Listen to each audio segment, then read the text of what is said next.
A few years ago, scientists discovered something that changed everything we knew about our place in space. A rocky planet similar to Earth, orbiting the closest star to us, just 4 light-years away. This world is called Proxima Centauri b, and it might have liquid water on its surface. But here is what left researchers confused. This planet is so close to its star that 1 year there lasts only 11 Earth days. This means that in 10,000 days colonizers would see almost 900 years pass on the local calendar. What would it be like to live in a place where time seems to flow in a completely different way? Get ready to fall asleep while listening to this video and let your mind travel to this distant world. Subscribe to the channel, leave your like and comment which part of the world you're watching from. Get comfortable and relax. Let's begin. Imagine waking up not just in a new place, but in a new time. Your old life is not just far away in distance, but severed in rhythm, cut adrift from the very beat of a familiar sun. The journey here to this speck of rock orbiting Proxima Centauri was a sleep without dreams, a pause button pressed on your consciousness. For decades of Earth time you slumbered, while the ship carved its silent path through the interstellar void. That sleep was the first and most profound psychological break. A total divorce from the flowing streams of time you were born into. You went to bed in one epoch of humanity, and you were awakening into another, with no lived experience of the transition. The disorientation is not merely spatial, it is temporal. You're a time traveller, arriving in your own future, but also stepping into a universe that operates on a fundamentally different clock. That clock is the first thing you see as the viewports clear and the hibernation drugs wear off.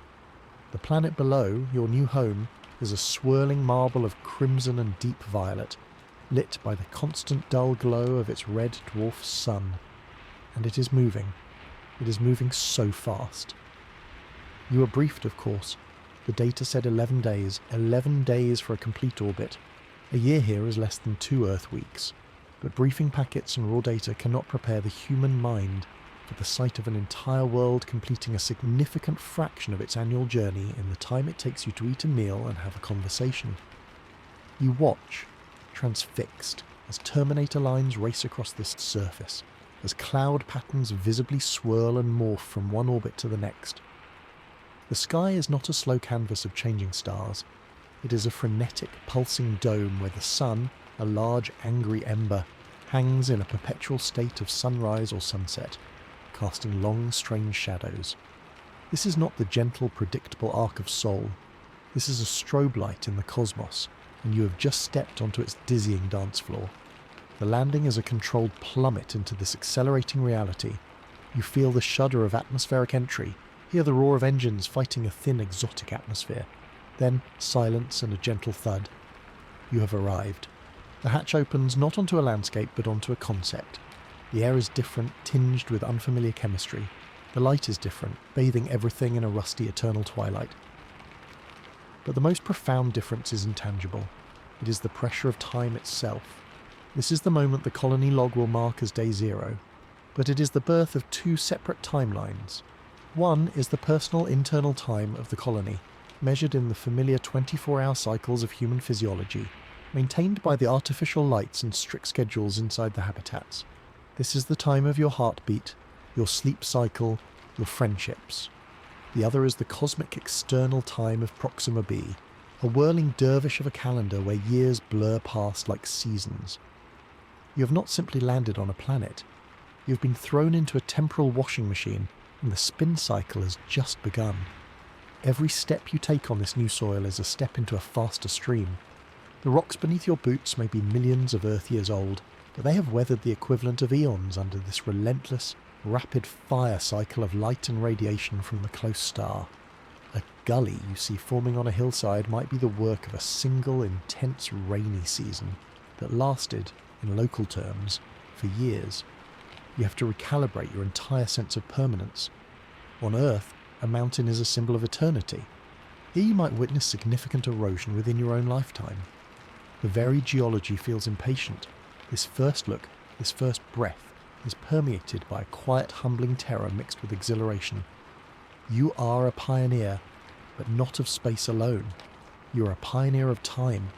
You must build a life, a society, inside a natural world that is essentially playing on fast forward. The habitats you will construct must be engineered to withstand what will be, in local years, centuries of thermal cycling, atmospheric stress, and potential seismic activity, all within a handful of Earth decades. The tools you unload from the ship have a warranty based on Earth years, but they will age under the assault of this world's time.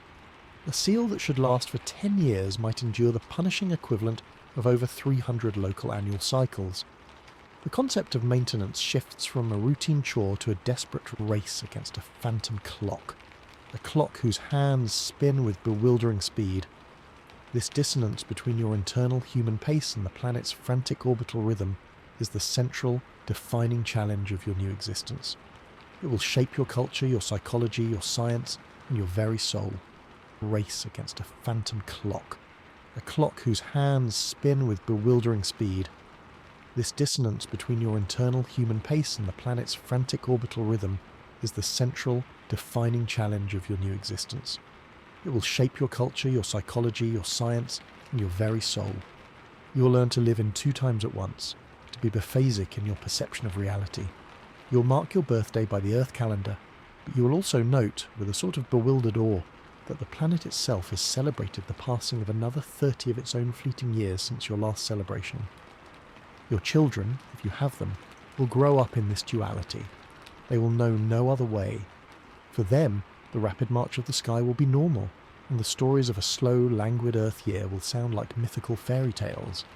This first look, this initial sensory overload of crimson light and rushing time, is the foundation of a new human consciousness. It is the end of Earth's temporal monopoly. From this day forward, humanity keeps time in more than one way. The work of building begins immediately, of course. There are shelters to inflate, life support systems to calibrate, scientific packages to deploy. But underpinning every physical action is the psychological adaptation, celebration. Your children, if you have them, will grow up in this duality. They will know no other way. For them, the rapid march of the sky will be normal, and the stories of a slow, languid Earth year will sound like mythical fairy tales. This first look, this initial sensory overload of crimson light and rushing time, is the foundation of a new human consciousness. It is the end of Earth's temporal monopoly. From this day forward, humanity keeps time in more than one way. The work of building begins immediately, of course. There are shelters to inflate, life support systems to calibrate, scientific packages to deploy. But underpinning every physical action is the psychological adaptation, harvest yields, or atmospheric stability. It will be measured in temporal stability. Can a human mind, evolved for the gradual turn of seasons on the African savanna, find peace and purpose in a world where a century is a fleeting moment? Can a society establish traditions when its founding events recede into local antiquity within a single generation? The answers will be written in the daily lives of those first settlers, in their rituals, their art, their conflicts, and their triumphs. They're not just colonists, they're chrononauts, sailors on a river of time that flows at a terrifying speed. And their first look out the viewport, their first breath of alien air, is the moment they jump into the current.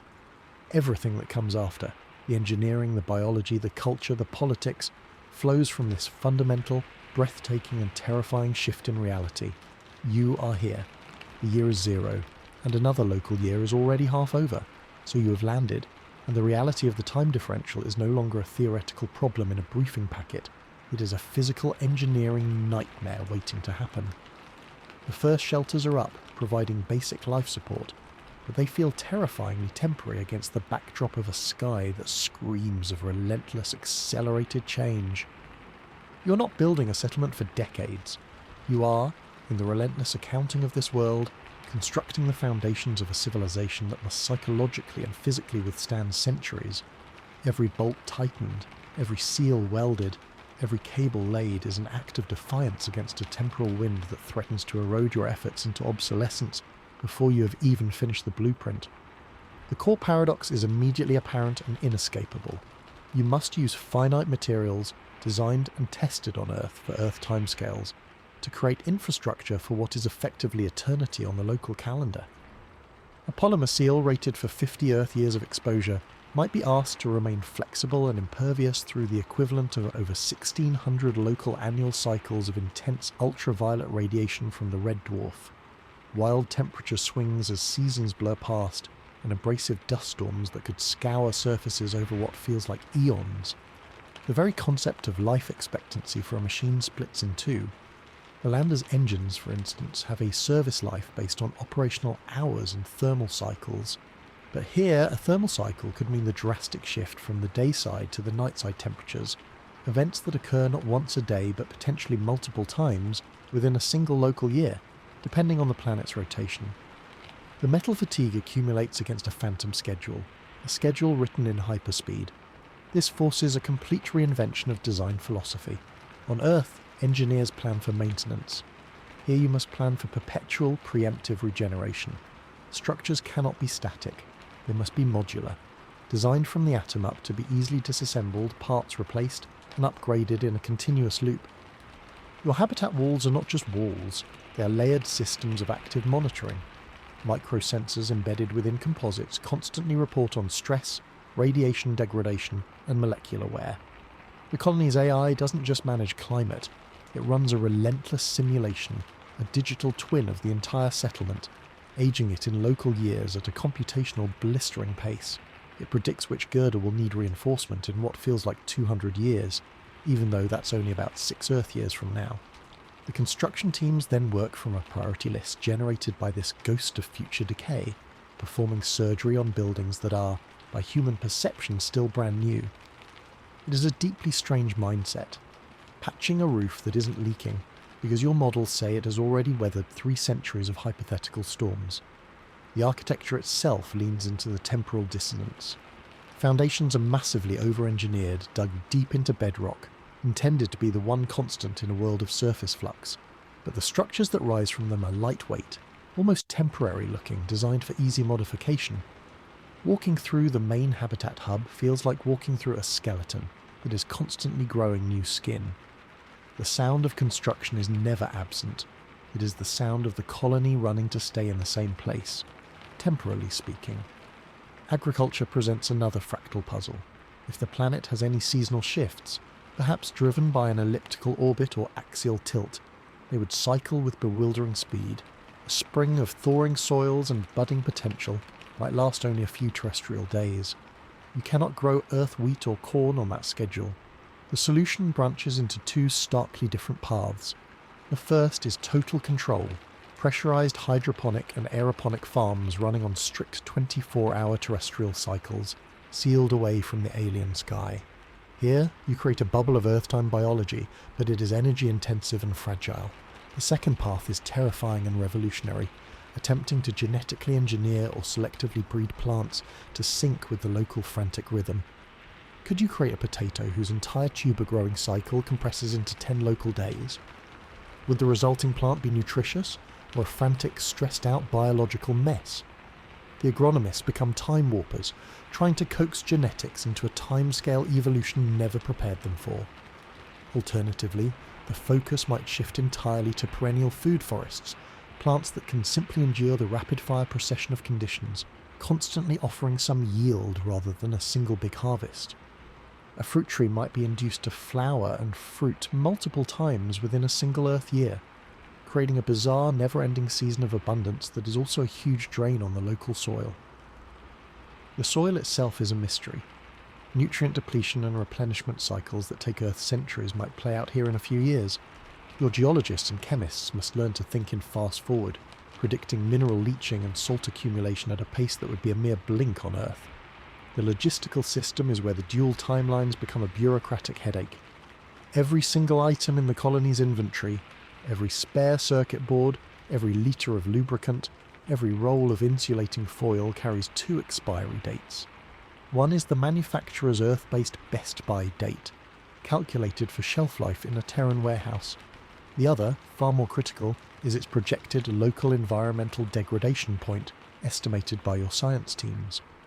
A battery might have a decade of Earth shelf life left, but if it's stored in a habitat module facing the star, the constant radiation might degrade its capacity in the equivalent of 50 local years, which is maybe 18 months from now. The colony's database tags everything with these two clocks, and the supply algorithm constantly triages, moving sensitive components to the most shielded storage and rotating stock not by arrival date, but by which item is oldest in the punishing local timeline. It creates surreal scenarios. You might open a crate of perfectly good, sealed tools that are fresh by Earth time, but the system flags them for immediate use because their local time aging simulation suggests the seals will become brittle soon. But if it's stored in a habitat module facing the star, the constant radiation might degrade its capacity in the equivalent of 50 local years, which is maybe 18 months from now. The colony's database tags everything with these two clocks, and the supply algorithm constantly triages, moving sensitive components to the most shielded storage and rotating stock not by arrival date, but by which item is oldest in the punishing local timeline. It creates surreal scenarios. You might open a crate of perfectly good, sealed tools that are fresh by Earth time, but the system flags them for immediate use because their local time aging simulation suggests the seals will become brittle soon. Conversely, you might have to discard a medical supply that is well within its Earth expiration because it spent 3 months in a poorly insulated cargo pod and has theoretically endured a century's worth of thermal stress. For the colonists, this engineering reality translates into daily life rhythms that are perpetually out of phase. But if it's stored in a habitat module facing the star, the constant radiation might degrade its capacity in the equivalent of 50 local years, which is maybe 18 months from now. The colony's database tags everything with these two clocks, and the supply algorithm constantly triages, moving sensitive components to the most shielded storage and rotating stock not by arrival date, but by which item is oldest in the punishing local timeline. It creates surreal scenarios. You might open a crate of perfectly good, sealed tools that are fresh by Earth time, but the system flags them for immediate use because their local time aging simulation suggests the seals will become brittle soon. Conversely, you might have to discard a medical supply that is well within its Earth expiration because it spent 3 months in a poorly insulated cargo pod and has theoretically endured a century's worth of thermal stress. For the colonists, this engineering reality translates into daily life rhythms that are perpetually out of phase. But if it's stored in a habitat module facing the star, the constant radiation might degrade its capacity in the equivalent of 50 local years, which is maybe 18 months from now. The colony's database tags everything with these two clocks, and the supply algorithm constantly triages, moving sensitive components to the most shielded storage and rotating stock not by arrival date, but by which item is oldest in the punishing local timeline. It creates surreal scenarios. You might open a crate of perfectly good, sealed tools that are fresh by Earth time, but the system flags them for immediate use because their local time aging simulation suggests the seals will become brittle soon. Conversely, you might have to discard a medical supply that is well within its Earth expiration because it spent 3 months in a poorly insulated cargo pod and has theoretically endured a century's worth of thermal stress. For the colonists, this engineering reality translates into daily life rhythms that are perpetually out of phase. But if it's stored in a habitat module facing the star, the constant radiation might degrade its capacity in the equivalent of 50 local years, which is maybe 18 months from now. The colony's database tags everything with these two clocks, and the supply algorithm constantly triages, moving sensitive components to the most shielded storage and rotating stock not by arrival date, but by which item is oldest in the punishing local timeline. It creates surreal scenarios. You might open a crate of perfectly good, sealed tools that are fresh by Earth time, but the system flags them for immediate use because their local time aging simulation suggests the seals will become brittle soon. Conversely, you might have to discard a medical supply that is well within its Earth expiration because it spent 3 months in a poorly insulated cargo pod and has theoretically endured a century's worth of thermal stress. For the colonists, this engineering reality translates into daily life rhythms that are perpetually out of phase, hitting entropy on 2 fronts. The colonists themselves, the human components of this system, are the most adaptable element and yet the most strained. They must internalise this dual clock, making snap judgments that weigh human time against planetary time. They are not just builders or farmers or engineers, they are temporal mechanics, tuning a machine that exists in 2 conflicting realities. Their success won't be a moment of grand completion, of a city finally finished. It will be a state of constant, fluid, sustainable incompleteness, a dynamic equilibrium struck with a world that moves too fast to ever truly be tamed. The engineering is not a project with an end date. It is a permanent condition of their existence, the daily practice of building sand castles against a tide that rises 1,000 times a day. All that external engineering against the torrent of time would be for nothing if the internal engineering failed, if the human body itself could not find a stable rhythm. The relentless strain of building against the current is one thing, but it's the silent, insidious war inside your own cells that becomes the most personal battle. Your body is a collection of ancient, intricate clocks evolved under a yellow sun with a steady 24-hour pulse. Every organ, every hormone cycle, every rise and fall of alertness is tuned to that frequency. Proxima Centauri does not tick. It thrums with a different chaotic energy. The planet's rotation is likely tidally locked or in a slow spin, meaning you don't have a normal day-night cycle. You might have a permanent twilight zone where the colony is based, with the dull red sun forever hanging low on the horizon, or you might have a day that lasts for hundreds of hours. So the first and most fundamental act of survival is to reject the local sky entirely. Inside the habitats, you create a counterfeit Earth. The lighting systems are the most critical piece of technology after life support, more important than any reactor. They don't just illuminate, they impersonate a sun. On a strict 24-hour cycle, the lights brighten to a cool blue-white peak at noon, simulating the vigour of daylight, then gradually warm to oranges and reds before dimming to complete darkness for night. This artificial circadian rhythm is your lifeline, your tether to biological normalcy. Your eyes and your brain are lied to every single day to keep your melatonin production on a schedule that doesn't drive you into madness or physical collapse. You live in a perpetual controlled hallucination of a planet you left behind. But the lie is imperfect. The real world leaks in. The light from Proxima Centauri is not just dimmer, it is spectrally different, heavily skewed towards the red and infrared. Even through filtered viewports, this pervasive crimson glow has a psychological and biological effect. Studies on Earth show that red light at night is less disruptive to melatonin than blue light, but constant exposure to an abnormal spectrum might have unforeseen consequences. Your colour perception subtly shifts over time. Greens and blues under the habitat lights look vibrantly artificial, while everything seen through a viewport is washed in a monochrome of rust and shadow. More critically, if you must venture outside for any extended work, the suit's visor can't perfectly filter out the alien light spectrum while preserving vision. Your internal clock gets conflicting signals. The suit's internal display might be on the colony's 24-hour cycle, but your peripheral vision is bathed in the eternal red twilight of Proxima b.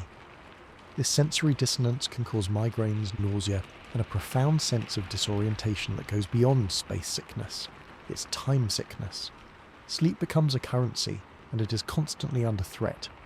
The colony medic is not just a doctor but a chronobiologist, constantly monitoring everyone's sleep patterns via wearable trackers. Insomnia and irregular sleep-wake disorders are rampant into the early years. Some colonists find their natural rhythm drifting, wanting to sleep for 10 hours and be awake for 20, or fracturing their sleep into multiple chunks. The social schedule, locked to the terrestrial clock, becomes a cage for some and a salvation for others. The meal hall serves breakfast at 800 hours colony time, whether your body believes it's dawn or the middle of the night. You must force yourself to eat, to socialise, to work, on a rhythm that feels increasingly arbitrary. The psychological term is circadian desynchronization, and its effects are brutal. Impaired cognitive function, mood swings ranging from irritability to deep depression, weakened immune response, and increased long-term risk for cardiovascular disease and metabolic disorders. The colony's success hinges on its ability to enforce a collective biological fiction. Blackout blinds on sleeping pods are absolute. Noise ordinances during night hours are strictly enforced. There is no just popping outside to look at the stars if it's your sleep period, because seeing the real sky can reset your clock in the wrong direction. The medical challenges multiply from there. With circadian rhythms disrupted, other hormonal cycles begin to stutter. Women may experience irregular menstrual cycles or amenorrhea. The body, under massive environmental stress and confused by the light, shuts down non-essential reproductive functions. Fertility becomes a major concern, not just technologically but biologically.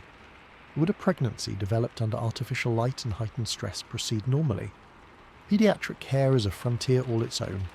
A child born on Proxima b has never known true sunlight. Their developing brain and eyes are calibrated to the habitat's LEDs. What does that do to visual acuity, to depth perception, to the very wiring of the visual cortex? Do they dream in crimson? Furthermore, the concept of aging splits into a confusing tangle. A child turns 10 years old in Earth time.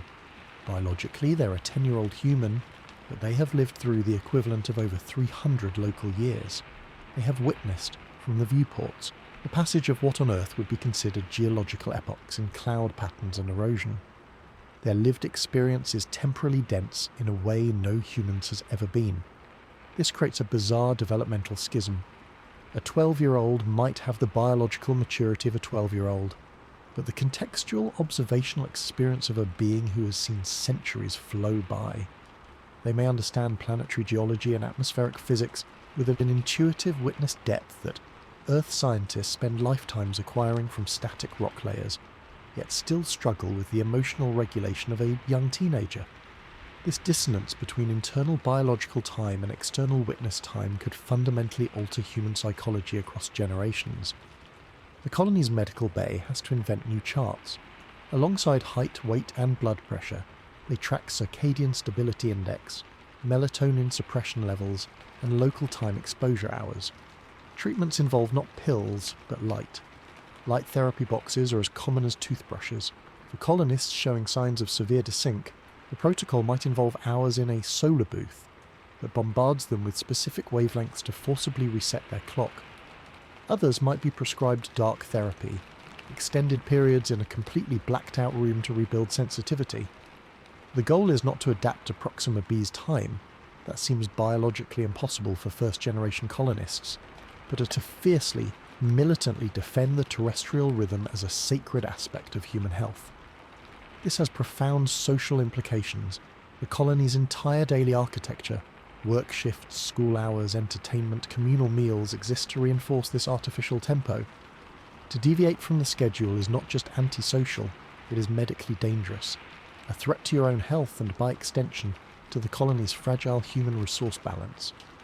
A colonist who consistently can't adapt to the imposed cycle becomes a liability, requiring medical resources and potentially suffering catastrophic cognitive decline. The ethical discussions are brutal. Do you sedate someone to keep them on the clock? Do you confine them to quarters with controlled lighting? The need for the collective to maintain the biological fiction can override individual preference in harsh, non-negotiable ways. Over years, though, a strange adaptation might occur. It won't be a true synchronization with the local day, but a kind of hardened resilience to the dissonance itself. The colonists' bodies, while stubbornly holding to a roughly 24-hour cycle, might become more tolerant of minor shifts, more resilient to the occasional missed sleep cue. Evolution works on grand timescales, but epigenetics, the expression of genes, can change within a lifetime under environmental pressure. Q. Evolution works on grand timescales, but epigenetics, the expression of genes, can change within a lifetime under environmental pressure. Could the children of the colony, those born under the red sun and the LED sky, develop slightly different hormonal set points? Their melatonin production might be less sensitive to the specific spectrum of Proxima, or their cortisol stress response might be dampened. They would still live on the colony clock, but the act of maintaining that clock might cost them less biologically. They would be the first true natives of this temporal duality, their physiology acknowledging two times, the ingrained genetic rhythm of Earth and the lived epigenetic accommodation of a world that defies it. For the first generation, however, the body clock is a fortress under siege. Every morning when the habitat lights brighten to mimic dawn, you're not waking up. You're mustering for another day of holding the line. The true sound of the colony is not the hum of machinery or the chatter in the mess hall, but the silent, desperate and heroic struggle of 100,000-year-old biological rhythm. Refusing to be swept away in production might be less sensitive to the specific spectrum of Proxima, or their cortisol stress response might be dampened. They would still live on the colony clock, but the act of maintaining that clock might cost them less biologically. They would be the first true natives of this temporal duality, their physiology acknowledging two times: the ingrained genetic rhythm of Earth and the lived epigenetic accommodation of a world that defies it. For the first generation, however, the body clock is a fortress under siege. Every morning when the habitat lights brighten to mimic dawn, you're not waking up. You're mustering for another day of holding the line. The true sound of the colony is not the hum of machinery or the chatter in the mess hall, but the silent, desperate and heroic struggle of 100,000-year-old biological rhythm, refusing to be swept away. Reality becomes the invisible framework of every aspect of colonial life. The first and most sacred is Colony Standard Time, or CST. This is the terrestrial 24-hour clock, the heartbeat of the habitat. It governs your sleep schedule, your work shifts in the hydroponic bays, the school day for the kids, the timing of communal meals, and the release of entertainment media from Earth. Your personal age is measured in CST years. A birthday is a CST event. This calendar is a lifeline to human normalcy, a shared fiction everyone agrees to uphold. It is printed on every screen, announced by the gentle chimes of the habitat's public address system, and synced to every wrist device. You live by it, and in a very real sense, for it. It is the time of biology and society. But then there is the other time, the time of the world outside the airlock. This is orbital time, or simply local time. Its fundamental unit is not a day, but the 11-day journey around Proxima Centauri, the local year. This calendar is used for everything planetary: science, astronomy, geology, and eventually any external agriculture or resource extraction. The colony's astronomers are its chief timekeepers, meticulously tracking the planet's position. Local year zero was defined as the moment of the first manned landing. So while you might be celebrating your 35th birthday in CST, the planet is celebrating silently and relentlessly its 300th local anniversary since humans arrived. The dissonance is constant and culturally fertile. Planning anything requires specifying which time you mean. A scientist might say the atmospheric density readings show a seasonal peak every 40 local years, which translates to a little over 1 Earth year. A maintenance chief might note that external pipeline has endured 50 local years of dust abrasion, which is less than 2 CST years. You develop a mental conversion constant. 1 CST year equals roughly 33 local years. This number becomes as fundamental as pi, a filter through which you perceive the environment. The social consequences are fascinating and sometimes absurd. Take anniversaries. The colony might formally commemorate its founding every CST year with a small ceremony, a nod to human tradition. But there's also an undeniable pull to mark the big, round local year numbers. The local year 500 gala would occur about 15 CST years after landing. How do you celebrate a milestone that feels, in human terms, impossibly distant and historically weighty, when the people celebrating are the very same ones who stepped off the lander? It creates a peculiar form of historical compression. You're simultaneously a pioneer in a young settlement and an elder in a civilization that, from the planet's perspective, is entering its medieval period. The language adapts quickly. You start referring to local years as turns, a shorter, more manageable term. That storm pattern last happened about 20 turns ago, you might say, meaning less than an Earth year. Children born on the colony have a CST age and a turn count. A 10-year-old kid has witnessed over 300 turns. This gives their perception of history a staggering depth. They can remember with personal clarity geological and meteorological events that on Earth would be separated by centuries. Agriculture, if it ever moves outside, will run on turn cycles. A crop's growth from planting to harvest might be measured in fractions of a turn. The idea of an annual harvest vanishes. Instead, you have a 10th turn crop or a half-turn grain. The rhythm of planting and reaping would be a frantic repeating pulse against the steady beat of CST mealtimes. Inside, the hydroponic systems might still use CST for scheduling nutrient flows, but their output is logged against turn-based environmental data from outside to correlate yield with planetary conditions. This duality even infects personal planning. A romantic couple might say they've been together for 2 years CST, but wow, almost 70 turns.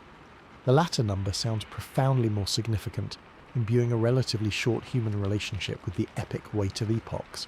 It can make bonds feel deeper, more weathered by time, even if the actual shared experiences number in the thousands of days, not millions. The marking of seasons, if they exist, becomes a complex affair. On Earth, seasons are annual pillars. Here, if Proxima b has an elliptical orbit or axial tilt causing temperature variations, the seasons would whip past at a dizzying rate. A summer might last 30 local years, about one Earth year. You could have multiple full climatic cycles within a single standard human childhood. The colony's meteorologists wouldn't issue seasonal forecasts for the coming months. They'd issue turn cycle forecasts predicting patterns for the next 100 local years, which is a planning document for the next 3 CST years. A long-range forecast might look ahead 1,000 turns, which is a bit over 30 CST years. This forces everyone, especially leaders and engineers, to think in 2 temporal scales simultaneously: the short-term human scale of needs and moods, and the long-term planetary scale of environmental pressure and resource management. Holidays and cultural events splinter. Earth-originated holidays like New Year's are celebrated on the CST calendar, a nostalgic anchor. But new local traditions inevitably spring from the turn cycle. Perhaps the orbital apex, the point in the planet's year where it is closest to the star, becomes a festival of light, even if the actual change in solar flux is minor. The periodic conjunctions of Alpha Centauri A and B in the sky, which might occur on a predictable turn schedule, could become astronomical holidays, days of observation and reflection on the distant twin suns. The colony, in essence, develops 2 parallel histories. One is a human-scale chronicle of births, deaths, discoveries and conflicts, recorded in CST. The other is a planetary-scale epic of climatic shifts, erosion patterns, and possibly even the slow migration of native microbial life, recorded in turns. A single colonial diarist might write both. CST date, January 12th, year 15. Today marks the birth of Elara Martinez. Meanwhile, sensor data indicates the northern ice cap has receded by 10% since turn 450, suggesting a pronounced warming phase in the current micro-era. The 2 timelines are woven together in every report, every personal log, creating a rich, layered tapestry of existence. This system even changes how you perceive work and legacy. A construction project that takes 2 CST years to complete will have lasted over 60 turns. By the time the ribbon is cut, the building is already a local historical artifact, having stirred through what the planet considers generations of storms and thermal cycles. This can be demoralizing or inspiring. Your creation is instantly ancient. You're not building for the present, you're building a ruin for the future, a future that will arrive in just a few more CST years. Conversely, a quick clever fix to an external system that lasts 5 CST years has, in local terms, served faithfully for over a century and a half. The smallest act of maintenance echoes across planetary time. The linguistic drift is inevitable. Words like century and millennium lose their Earth meaning. A colonist talking about ancient history might be referring to events from 50 turns ago, less than 2 CST years prior. The phrase last year is always ambiguous and requires clarification. Last CST year or last turn cycle. This constant temporal negotiation shapes a unique colonial mindset, one that is comfortable with ambiguity and scale, that can hold the intimate and the epic in thought at the same time. The calendars are not just tools, they are the lenses through which a new society perceives its own fleeting presence against the breathtaking, accelerated permanence of its new world. You don't just keep time, you keep times, plural, and your life is the constant living intersection between them. Living within those 2 conflicting calendars, holding both the intimate human rhythm and the epic planetary timescale in your mind, does something profound and insidious to your psychology. It is not merely a scheduling challenge, it is a constant, low-grade assault on your fundamental perception of stability and permanence. The human mind evolved to see the world change at a certain pace. Glacial erosion, generational growth of forests, the slow wearing of mountains. Here, you witness the equivalent of those processes on fast forward. This is the core of the psychological condition colonists call temporal vertigo. You look out at ridgeline when you first do a geological survey. You return to the same spot in what feels like a few months of your life, and the ridge has visibly eroded, slumped, changed its silhouette. Your brain struggles to reconcile the memory of the recent past with the visual evidence of what should be deep time. It creates a persistent, uncanny feeling that the ground itself is unstable, not physically but temporally. You feel like you're slipping, not on ice, but on the sheer slope of passing time. This vertigo can manifest as anxiety, a free-floating sense of disorientation, or even mild nausea when confronted with dramatic before and after sensor imagery of the landscape. This directly attacks the human need for legacy. On Earth, you might plant a tree knowing your grandchildren will sit in its shade. Here, if you plant a sapling in an experimental biosphere, it might grow, mature, seed, and die of old age within your own lifetime, compressed into a dozen local centuries. Your projects become ephemeral in a new way, building that water processing facility that took 2 hard years of labour. In local terms, it is already a venerable relic covered in the dust of ages by the time the dedication plaque is mounted. This can be profoundly demoralising, a sense that your work is instantly swallowed by the rushing river of planetary time. Why build anything if it becomes ancient history by lunchtime next week? To combat this, the colony culture fiercely emphasises intention over endurance. The value is placed not on how long something lasts, but on the human purpose it serves in the CST timeline. We built it to solve a problem for asterisk, for our community in our time. Its rapid ageing into local antiquity is not a mark of irrelevance, but a badge of honour, proof that it has served and endured against the torrent. You learn to take pride in creating something that can withstand the equivalent of centuries, even if those centuries pass in a blur. Conversely, this acceleration can breed a dangerous form of psychological detachment. If the outside world changes too fast to form lasting attachments to specific landscapes or features, you might withdraw entirely into the artificial controlled permanence of the habitat. The outside becomes a blur, a spectacle to be observed clinically but not engaged with emotionally. This is a survival mechanism, but it cuts you off from the very world you came to study and inhabit. The medics watch for this, calling it environmental dissociation. The treatment is often enforced gradual exposure, short guided trips to the same location over successive local decades, which are just weeks apart, teaching the mind to see the change not as a terrifying flux, but as a narrative, a story you are privileged to watch unfold in real time. You're not a rock being worn away, you're the witness to the waterfall's work. Then there is the specific aching nostalgia known as Saudade temporal. It is not just missing Earth places, but it's asterisk pace asterisk. You dream not of green hills, but of the slow arc of a yellow sun, of an afternoon that feels like it truly lasts, of seasons that take their time. The relentless frenetic ticking of the local turn count, even though you don't live by it biologically, becomes a background stressor, a constant reminder that you are out of sync with the cosmos you were born for. This Saudade can be triggered by simple things, watching an old video from Earth and noticing the languid movement of clouds in real time, or listening to a piece of music that evokes a sense of expansive, unhurried time. The colony's therapists spend a lot of time on this. You cannot cure it, only manage it.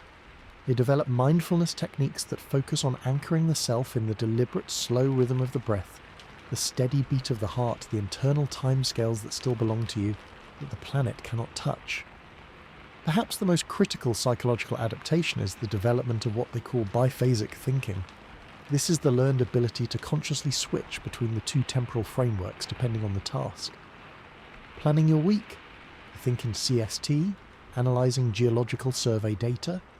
You instinctively flip to thinking in turns and local years. A successful colonist is one whose mind can become a dual-core processor, running the human scale and planetary scaled operating systems simultaneously without crashing. This cognitive flexibility is the colony's most valuable and hardest won skill. It is taught to children from the moment they can understand it. They play games that involve converting timescales. They read histories that are told in parallel columns of CST and local dates. Their brains are wired for the duality from the start, which may make them the first true natives of this condition, less afflicted by the vertigo that plagues the first generation.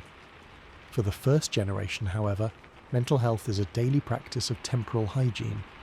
Just as you have routines for physical cleanliness, you need routines for psychological timekeeping. This might involve keeping a personal journal in CST only, deliberately ignoring the turn count for your private reflections. It might involve slow hobbies practiced inside the habitat. Wood carving, intricate knot tying, Detailed painting, activities that demand a patient, cumulative focus rooted in human-scale time. These acts are rebellions, assertions that speed is not the only measure of progress. Social bonds become the ultimate anchor. Your relationships with other colonists are your bulwark against the temporal storm. They're experiencing the same dissonance. Sharing the bizarre experience of watching 100 local years of weather data scroll by in an afternoon creates a powerful, shared context. Your jokes, your slang, your shared references are all built around this unique pressure. A friend who can sit with you in comfortable silence, both of you grappling with the same unspoken vertigo, is more therapeutic than any session with the AI counsellor. The danger, of course, is that some minds cannot find equilibrium. The strain of biphasic thinking, the relentless saudade, the vertigo, it can break people. The colony's early psychological profiles were necessarily focused on intelligence and physical resilience, but they likely underestimated the need for extreme cognitive flexibility and emotional robustness in the face of fundamental temporal alienation. Breakdowns might not look like hysterics, they might look like catatonic withdrawal, a complete shutdown of a mind overwhelmed by the conflicting signals of time. Or they might manifest as a manic insistence on living purely by the local turn count, trying to force the body to adapt to the 11-day year, a futile endeavour that leads to rapid physical and mental collapse. The protocols for such cases are grim and involve intensive, isolated therapy in temporally neutral environments, rooms with no clocks, no external views, just a steady, unwavering light, a deliberate erasure of time itself to allow the shattered internal clock to rebuild from scratch. Yet, for those who adapt, a strange and powerful perspective emerges. You develop a profound intimacy with deep time. On Earth, 1,000,000 years is an abstract, unimaginable concept. Here, you have a visceral gut understanding of scale. You have seen with your own eyes what 100 local years of erosion can do. You have charted the meander of a river channel across what would be on Earth millennia. This doesn't make you feel small. In a way, it makes you feel incredibly potent. You're a being who can perceive and document processes that are, to any other human in history, invisible.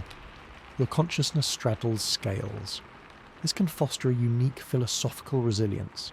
You become less attached to the fleeting moment, more accepting of large-scale change, yet more fiercely protective of the small, slow, human-scale moments of connection because you understand their precious rarity in the grand, rushing scheme of the cosmos.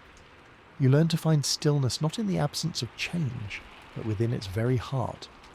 The psychology of acceleration, therefore, is not just a pathology to be managed, it is the forge for a new kind of human awareness, one tempered in the fire of a time that flows like a flash flood, leaving behind minds that can, somehow, find a way to be both the riverbank and the calm pool in its midst. The victory is not in stopping the flow, but in learning to breathe while submerged in it. That hard-won perspective, the ability to find calm within the temporal flood, transforms your relationship with the very concept of history. You're not just living through accelerated time, you're its appointed scribe, its only witness. The historians and scientists of Proxima b have a job description that would be incomprehensible on Earth. To document the unfolding of centuries, of entire geological and climatic eras, within the span of their own short human-scale careers. There is no waiting for future generations to interpret the layers. You're watching the layers form in real time. This creates a discipline of history that is shockingly intimate and viscerally immediate. An Earth historian pores over parchments, carbon dates, artifacts, and infers events from static strata. A Proximan historian stands at an observation post, watching a canyon deepen over the course of a few Earth years, taking daily images that show 100 local years of erosion between each frame. They are not reconstructing a story, they are live streaming an epic. This turns every colonist with a sensor array into a potential historian. The geologist monitoring seismic activity isn't just looking for quakes. They're compiling the seismic biography of a continent across what the planet feels as a 1,000-year period.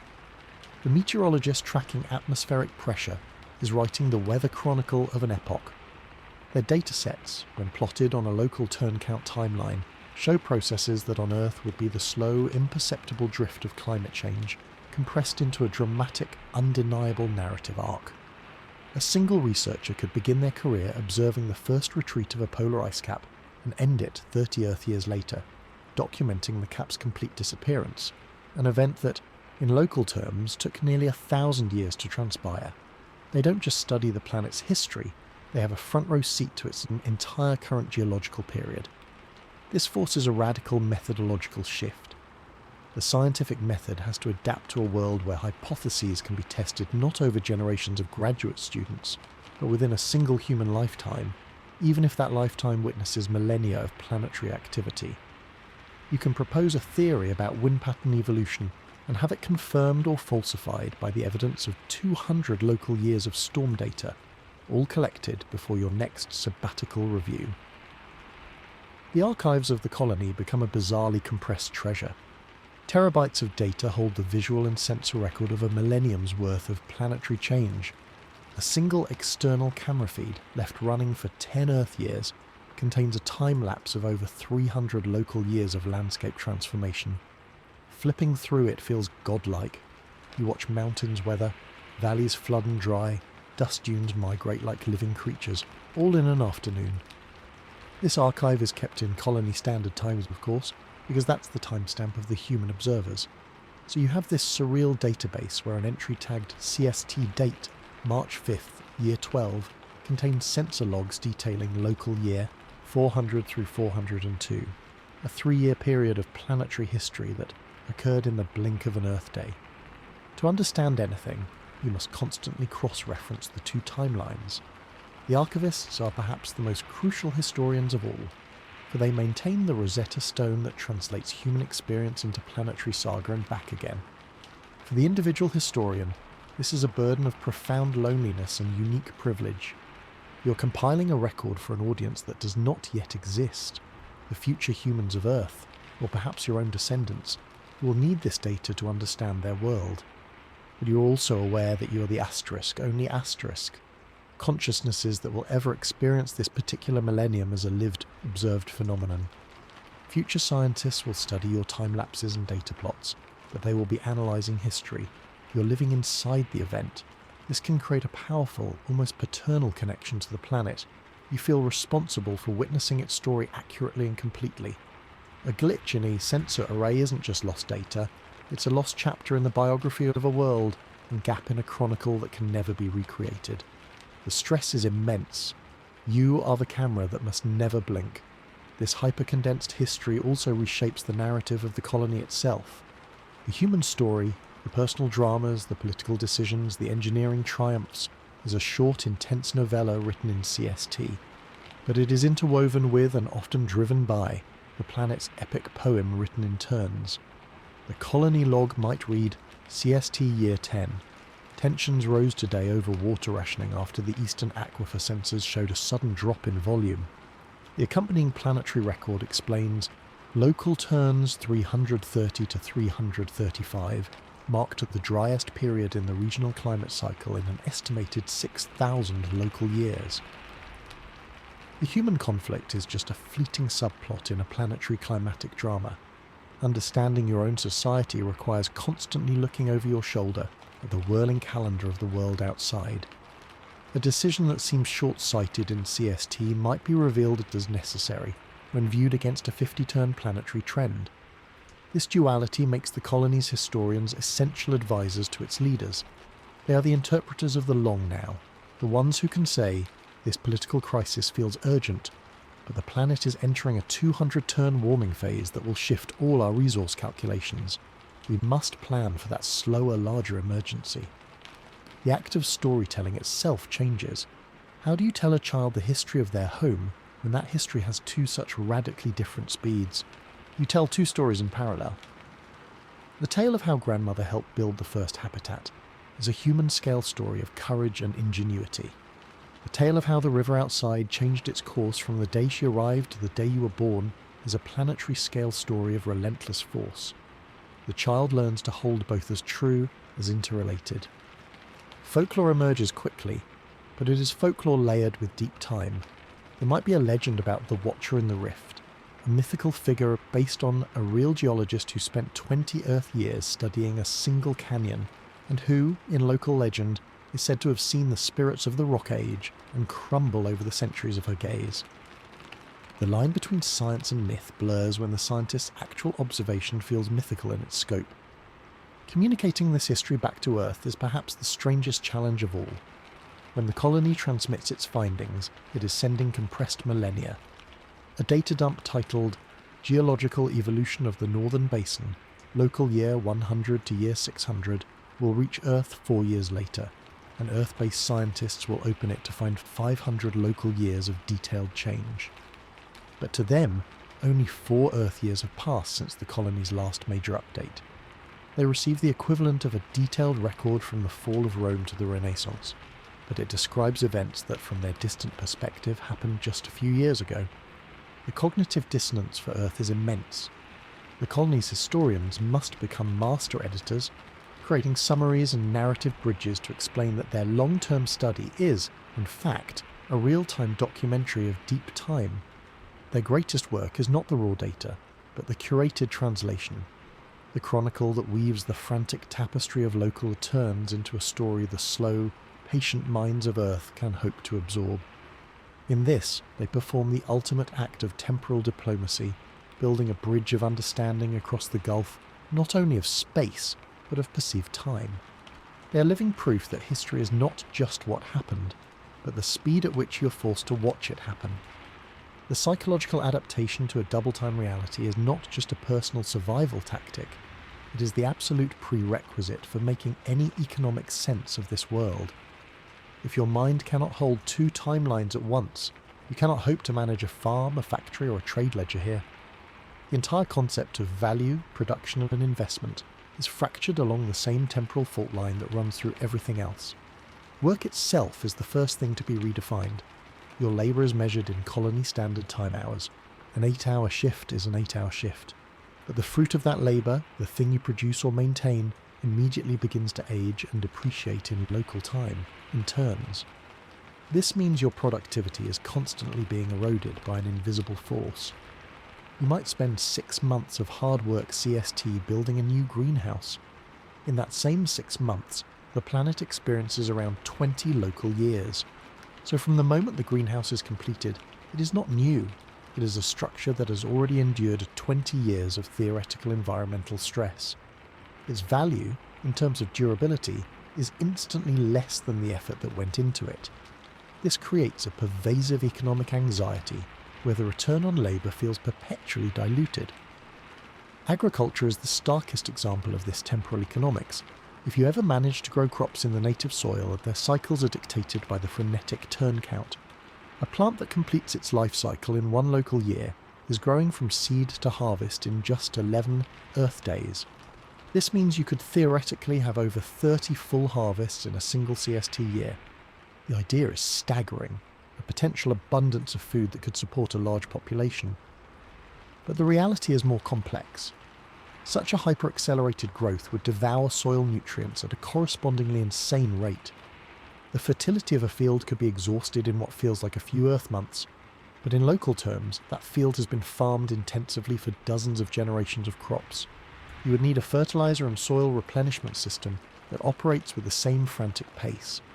Conversely, if you try to grow Earth crops in controlled environments on their normal cycles, you're using precious space and energy for a yield that is, in terms of local time's potential, laughably slow. The agricultural economists thus have to choose between 2 unsustainable models: ravenous speed that consumes resources, or familiar slowness that squanders the unique temporal potential of the world. The likely solution is a hybrid, a portfolio of fast turnover native crops for bulk calories and slower, Earth heritage crops for nutrition and psychological comfort. But balancing this portfolio is a daily calculation against 2 different clocks. Manufacturing and production face a similar duality. A machine tool fabricated in the colony's workshop has a service life based on usage in CST hours, but its exposure to the environment, even inside a supposedly sealed habitat, subjects it to aging in local years. A drill press might have 10,000 hours of operational life, but its metal components might theoretically fatigue from thermal cycling equivalent to 300 local years in only 5 CST years. So you have 2 parallel counts of remaining useful life for every single piece of capital equipment. The maintenance schedules are therefore insane, a constant tug of war between fixing things that are broken from use and preemptively replacing things that are old in planetary time, even if they look and function like new. Spare parts inventory is a nightmare. You must stock parts based on both the predicted failure rate from usage asterisk and asterisk the predicted failure rate from environmental aging, which are two entirely different mathematical curves. Running out of a specific gasket because you only accounted for mechanical wear, not the fact that the local time aging model said all such gaskets would crystallize after 200 turns, could shut down a critical life support module. This brings us to the core economic concept, depreciation. On Earth, depreciation is a gradual accounting trick reflecting wear and tear over years. Here, it is a violent two-pronged attack. Assets depreciate along both timelines simultaneously. A rover might depreciate 10% from driving 1,000 kilometers and another 30% because it has sat through 50 local years of dust storms and radiation while parked. The colony's accountants, if they even try to use traditional models, would quickly descend into madness. Instead, they likely develop a system of temporal net present value.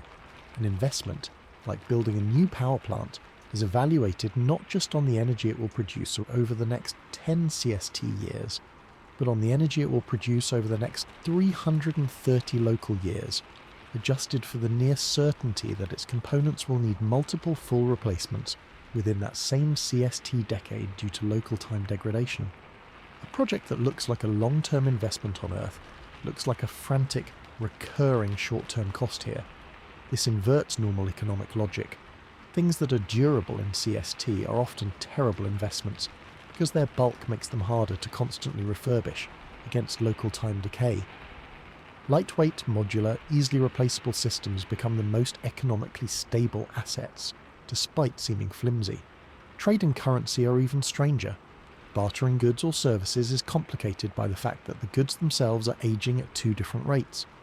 Would you trade a week of your labour CST for a crate of fresh vegetables? The vegetables have a shelf life of days in CST, but they represent a growth cycle that took a significant fraction of a local year. Is the value in the human time nutrition or the planetary time effort it took to grow them? A formal currency likely emerges, but its stability is fraught. Basing it on a physical commodity like energy credits, kilowatt hours, is logical, as energy is a constant need in both timelines. But even energy production assets depreciate along the dual tracks. The more interesting and perhaps inevitable development is a currency or labour voucher based explicitly on colony standard time hours. Your time, your human scale, biologically rooted labour, becomes the one truly stable commodity. An hour of a master electrician's time is an hour, whether the planet has spun through a fraction of a turn or a full local day. This time money would be used for internal exchange, for paying for services, for renting communal spaces. It directly ties the economy to the human rhythm, creating a protective bubble of CST value within the whirling chaos of local time decay. For external resource acquisition, like mining a newly discovered mineral seam, a different system might apply, one that factors in the local time cost of extracting the resource before the landscape changes and makes it inaccessible.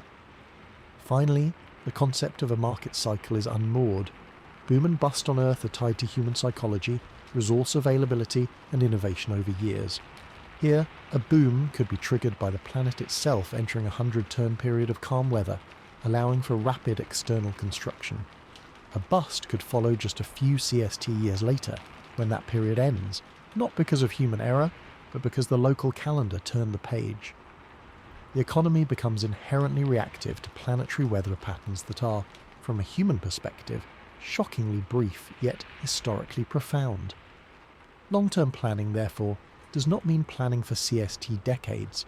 It means planning for specific planetary climatic phases that might last 50 or 100 turns. You're not investing in the future. You're investing in a specific predicted window of local time stability, a calm eddy in the temporal river that you must exploit before it vanishes. In this economy, the most valuable skill is not long-term vision, but adaptive agility, the ability to reallocate labour and resources at a moment's notice in response to the planet's rapid, ceaseless change. The colonists are not building an economic system for the ages. They are learning to surf a perpetual temporal wave where the only constant is the exhausting, exhilarating effort not to wipe out. The relentless economic surfing, the constant recalculations of value against two different clocks, ultimately finds its most profound and personal expression not in the ledger books, but around the dinner table, in the quiet moments between shifts, in the decision to bring new life into this whirlwind. Family, the most fundamental human unit, becomes the ultimate crucible for the temporal dissonance. Its traditional rhythms are shattered and remade. Consider a couple who arrived together on the first landing. They were young, perhaps in their late 20s in Earth years. They build a life. They share the struggle of the early years, the wonder and the vertigo. In what feels to them like a decade of shared colony standard time, they have lived through the planetary equivalent of over 300 local years. Their relationship, measured in CST, is a decade-long partnership, but measured in the turns they have witnessed together, it is an epic saga that has spanned epochs. They have seen continents of cloud form and dissipate, river channels carve new paths, and the slow, majestic dance of the twin stars in the sky cycle through patterns that would take millennia on Earth. This shared witness creates a bond of unimaginable depth. You're not just sharing a life, you're sharing a millennium. Your inside jokes reference local year 100 versus local year 400. Your arguments are tempered by the unspoken knowledge that you are, quite literally, the only two people in the universe who have seen this specific slice of cosmic history together. It forges a connection that is both intensely intimate and cosmically vast. The decision to have a child is no longer a simple question of personal readiness or resource allocation. It is a decision about inserting a new human consciousness into a specific point in the planetary timeline. You're not just having a baby, you're having a child who will be born in, say, local year 420. That child's entire perceptual framework will be built around the conditions of that specific century in Proxima B's history. Their childhood will be shaped by the weather patterns, the visible geology, even the ambient light of that particular several hundred turn period. Parents become acutely aware they are giving birth to a native of a specific epoch, a temporal citizen in a way they themselves can never fully be. This adds a heavy layer of existential responsibility to parenthood. You must equip this child not only for human society and its CST rhythms, but to understand and navigate a planetary history that is racing past at 33 times the speed of their own aging. Furthermore, the biological act of reproduction is itself under the strain of the colony's artificial rhythms. Conception, pregnancy and fetal development all occur on stubbornly terrestrial biological clocks, within the artificial 24-hour cycle of the habitat. The child grows in a womb that ignores the frenzy outside, a last vestige of pure Earth time. Their birth is a powerful assertion of human temporal sovereignty. Childhood and adolescence are then lived in a state of profound temporal hybridity. The child's body ages on CST, celebrating birthdays that feel normal. But their mind is fed a diet of dual histories. They learn math and literature on a CST school schedule, but their science lessons are full of local turn counts.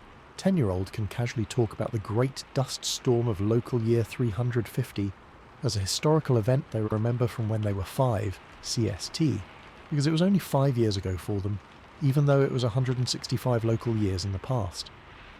This gives children a precocious, almost unnerving sense of historical perspective. They lack the earthbound intuition that big changes take a long time. For them, monumental planetary change is a regular backdrop to their lives. This can lead to a strange generational gap. The first-generation parents who remember Earth and its slow pace may cling to CST traditions with nostalgia.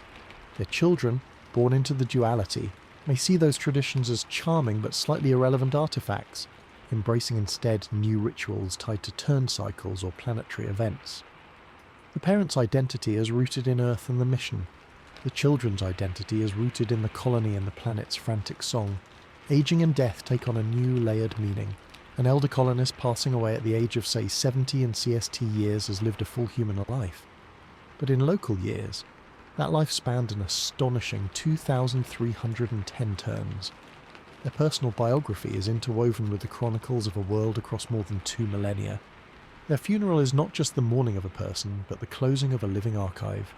They were a witness to 1,000 local years of sunrise onto the crimson plains, to 100 cycles of a peculiar atmospheric phenomenon, to the slow migration of a dune field that, on Earth, would have taken 10,000 years.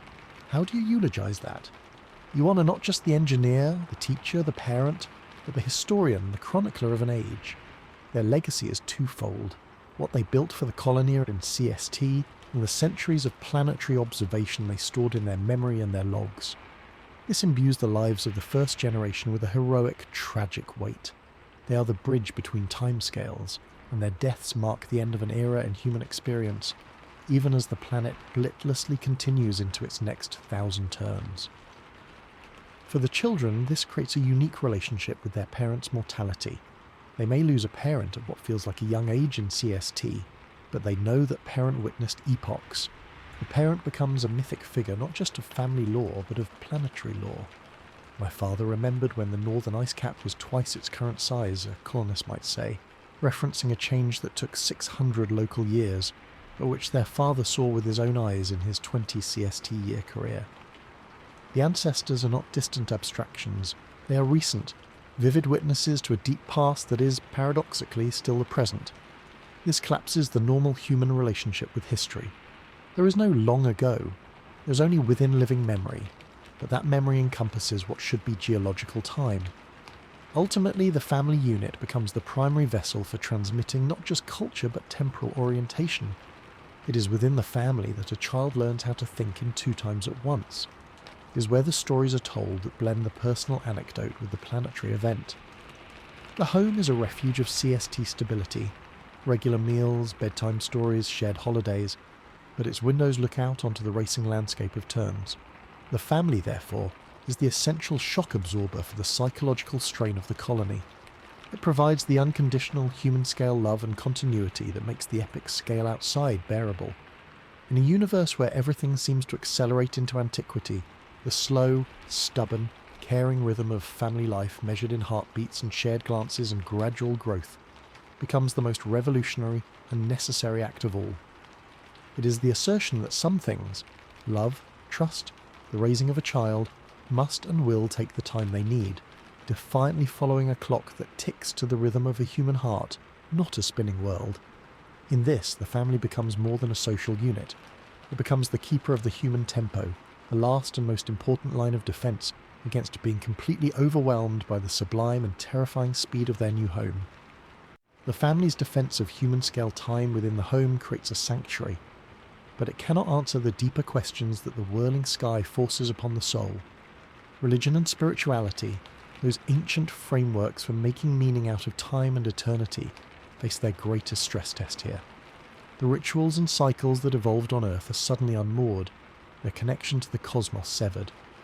Praying 5 times a day oriented towards Mecca has a profound rhythm on a 24-hour planet. What does it mean when the planet's day might be 100 hours long or non-existent? The month of Ramadan, tied to lunar cycles on Earth, becomes a scheduling nightmare when your moon might have a different orbital period, or you might not have a moon at all. The familiar cosmic clock that ordered religious life is gone, replaced by a frenetic alien tick-tock. The first response for many is to cling fiercely to the Earth time schedule. The colony's Interfaith Council establishes strict CST observance hours. The call to prayer, the Sabbath, the meditative hours all occur according to the habitat's artificial sun cycle. This is an act of profound faith in itself, a declaration that the human connection to the divine operates on a rhythm internal to the spirit, not subject to the chaos outside. You worship in defiance of the sky, creating a bubble of sacred terrestrial time within the metal walls. But the dissonance is exhausting. It feels increasingly arbitrary to celebrate a harvest festival when the planet outside has had 30 harvest seasons since your last celebration. The liturgy starts to feel disconnected, like reading a playset in a world that no longer exists. This inevitably gives birth to new spiritual expressions, ones that seek meaning not in defiance of the local time, but in engagement with it. The most obvious new tradition is the turnover, the moment marking the completion of each 11-day orbit. It lacks the grandeur of an Earth year, but its rapid recurrence makes it a frequent pause point. Some may treat it as a mini-Sabbath, a moment for brief reflection on the passage of another planetary year. Others may ignore it as too trivial, but larger, more significant cycles emerge. The conjunction of Alpha Centauri A and B in the sky, a beautiful, predictable astronomical event, might become a major pilgrimage-like holiday, a time to reflect on duality, distance, and the twin nature of humanity's origins. A particularly intense 100-turn climatic period might be viewed through a spiritual lens, a time of trial, or a season of stillness. The planet itself, in its relentless, accelerated change, becomes the primary scripture. Its weathering rocks speak of impermanence. Its rushing atmosphere speaks of forces beyond control. Its very speed becomes a central theological problem. Is the divine in the constant change, or in the small, constant human heart that persists despite it? New belief systems might arise that venerate the pacemaker, a deity or force not of creation but of tempo, who governs the speed of reality itself. Others might develop a spirituality of profound inner constancy, where the frantic external world is seen as an illusion or a test, and the true reality is the slow, unchanging soul within the CST-regulated body. Rites of passage become exercises in temporal reconciliation. A coming-of-age ceremony for a 15-year-old CST must acknowledge that this young adult has already witnessed nearly 500 local years of planetary history. The ritual might involve them presenting a chronicle of a specific planetary process they have studied throughout their childhood, symbolizing their maturity as a witness to their world.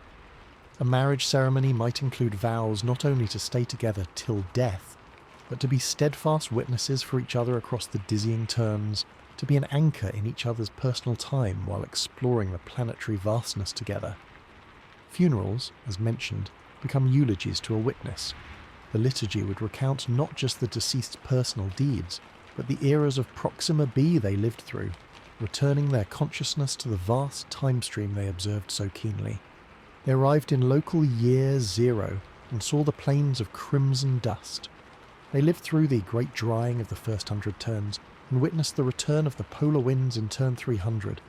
Their eyes saw what to a world is an age, and their heart held it within a single human life. This intertwines personal mortality with planetary longevity in a deeply moving way. The concept of eternity itself is challenged. On Earth, eternity often feels like an endless extension of slow, majestic time. Here, eternity could be imagined as a blinding, incomprehensible speed, a blur where all events collapse into a single moment. Or conversely, true eternity might be redefined as the absolute unwavering asterisk, slowness asterisk of the human spirit under the artificial lights, the tiny, defiant candle that burns at its own pace while the universe screams past. Prayers might change form. Instead of lengthy recitations, a prayer could be a single sustained note held against the noise of the wind outside, an assertion of steady presence. Meditation becomes not about emptying the mind, but about successfully focusing it on the slow rhythm of breath for 10 minutes while knowing a local decade is passing outside, a mastery of inner tempo. Syncretism, the blending of beliefs, runs rampant. A colonist might be a practicing Buddhist who incorporates the turnover as a moment of mindfulness about impermanence, seeing in the rapid orbits a powerful lesson in the fleeting nature of all conditions. A Christian might see the habitat's artificial sun cycle as a powerful metaphor for Christ as the light of the world in a literal spiritual darkness, with the red dwarf outside representing a fallen, chaotic nature.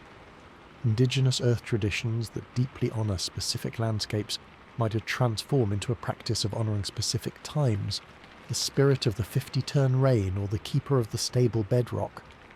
The environment is too unstable to anchor a location-based spirituality, but the patterns within the flux can become sacred. This spiritual fermentation creates both unity and conflict. Some groups will huddle tighter around Earth-time orthodoxy, viewing any adaptation to local time as a sacrilegious compromise. Others will leap headlong into new prophetic movements born directly from the temporal vertigo. A charismatic figure might claim that the accelerated time is a divine message, a countdown to an apocalyptic or transformative event scheduled for a specific local millennium. Another might preach that the goal is to spiritually accelerate the human soul to match the planet's pace, achieving enlightenment through temporal synchronization. The colony's governance has to navigate these deep waters carefully. They must protect the right to observe Earth-time faiths, which are crucial to the mental health of many, while also allowing space for the organic growth of new traditions that help colonists make positive meaning of their reality. The most likely outcome is a diverse spiritual ecosystem where the one universal creed is a respect for time itself, all kinds of time. The shared experience of temporal dislocation becomes the common ground. You may pray to different gods or none, but you all understand the peculiar weight of watching a century go by in an afternoon, and you all must find a way to carry that weight without your spirit collapsing. In the end, spirituality on Proxima b becomes less about preparing for an afterlife in eternity, and more about finding a way to be fully, peacefully, and meaningfully alive within the overwhelming, beautiful, and terrifying speed of now. The chapels and meditation rooms are where colonists go to recalibrate their soul's internal clock, to seek alignment not with the sun, but with a sense of purpose that can withstand the fact that their sun is a frenetic metronome in the crimson dark. If the chapels and meditation rooms are where the soul seeks to recalibrate its internal clock, then the art studios, music rooms, and communal walls are where that recalibration is shouted, sung, and painted into the shared consciousness. Art on Proxima b is not a luxury or a mere pastime. It is an essential coping mechanism, a vital form of temporal therapy, and the primary language for expressing an experience that ordinary words cannot capture. The creative impulse, confronted with the overwhelming reality of dual time, fractures and recombines into astonishing new forms. Every artistic discipline becomes an experiment in processing velocity and permanence, and finding a shape for the temporal vertigo. Music is the first to warp under the pressure. Composers and musicians grapple with the fundamental question of rhythm. Do you compose for the human heartbeat, using familiar earth tempos to soothe and anchor? Or do you try to mimic the frantic pulse of the local year, creating pieces that feel rushed, anxious, and alien? The most interesting artists do both. They create biphasic music. A piece might have a slow, steady cello line representing the unwavering colony standard time, overlaid with a frenetic, complex percussion track that ticks through 33 beats for every measure of the cello, mirroring the local turn count. Listening to it, you feel the dissonance in your bones. It is uncomfortable, compelling, and deeply true to the colonial experience. Other musicians might explore duration in a new way. A symphony could be a single evolving piece meant to be played continuously for an entire local year, 11 days. The musicians work in shifts, the composition changing gradually to reflect the planet's own journey around its star. To attend a full performance is to dedicate a significant chunk of your life to it, a powerful act of communal temporal surrender. Visual arts explode with new techniques and subjects. Painting and drawing are forever changed by the constant time-lapse imagery from the external sensors. Artists don't just paint a landscape, they paint a landscape asterisk across time asterisk. A single canvas might show a mountain ridge at 10 local year intervals, the erosion visible as a ghostly series of fading lines. This temporal overlay style becomes a hallmark of Proximan art, a direct visualization of seeing deep time. Sculpture interacts with the environment directly. An artist might place a delicate, metallic sculpture outside, not to endure, but to document its decay. They photograph it every day, and over a single CST month, they have a record of the object being weathered by the equivalent of a century of wind and radiation. The art is not the initial object, but the process of its annihilation, a meditation on impermanence played out at a terrifying speed. Graffiti inside the habitats takes on a specific role. It is the art of the asterisk now asterisk, the defiant mark made in human-scale time. It is ephemeral by design, often painted over within weeks, which makes it a cherished expression of the fleeting present moment against the backdrop of planetary epic. Literature and storytelling undergo perhaps the most radical transformation. The novel, as a form, struggles. How do you write a narrative about personal growth when your characters are living through geological epochs? New genres emerge. The turn tale is a short, dense story that encapsulates an entire local century, using the compressed perception of a colonist as its lens. The chronicle novel might follow a family over 3 CST generations, but its chapters are intercut with clinical poetic entries from the Planetary Geological Survey, showing the world changing around them. Poetry becomes obsessed with metre and scansion, using rhythmic structures to directly represent the conflict between CST and local time. Haiku, with its strict syllable count, becomes popular as a form of imposed brief order upon chaos. Oral storytelling flourishes, with elders telling epoch myths, stories where the heroes are not people but weather patterns, atmospheric phenomena, or the slow march of a glacier that advanced and retreated within a single human lifetime. These stories teach children the planet's history not as data, but as narrative, making the immense scale feel intimate and comprehensible. Performance arts, theatre, dance, holographic narrative become communal rituals for processing shared trauma and wonder. A play might dramatise the early days of the colony, but the set, using projected backdrops, would visibly age and change throughout the performance, showing decades of local time passing during the 2-hour show. Dance choreography incorporates movements that are glacially slow, contrasted with spasmodic, frantic bursts, physically embodying the temporal dissonance in the dancer's muscles and the audience's eyes. Comedy, crucially, finds a rich vein in the daily absurdities of dual-time life. Jokes about miscommunications between CST and local schedules, about the panic of realising a tool is centuries old in planetary years, about the absurdity of celebrating your 40th birthday when the planet is having its 1300th. This humour is a vital release valve. The colony's comedians are cultural heroes because they make the unbearable paradox laughable and therefore manageable. Even the most mundane creative acts are infused with the temporal struggle. The food culture sees innovation not just in ingredients, but in presentation. A chef might create a dish intended to be eaten over a very long, slow meal, a deliberate practice in deceleration. Or they might serve a turnover tasting menu with 33 tiny, rapid courses, each representing a local year. Gardening inside private quarters becomes an act of artistic rebellion. Cultivating a bonsai tree or a slow-growing succulent is a statement of faith in slowness, a tiny pocket of deliberate, patient growth.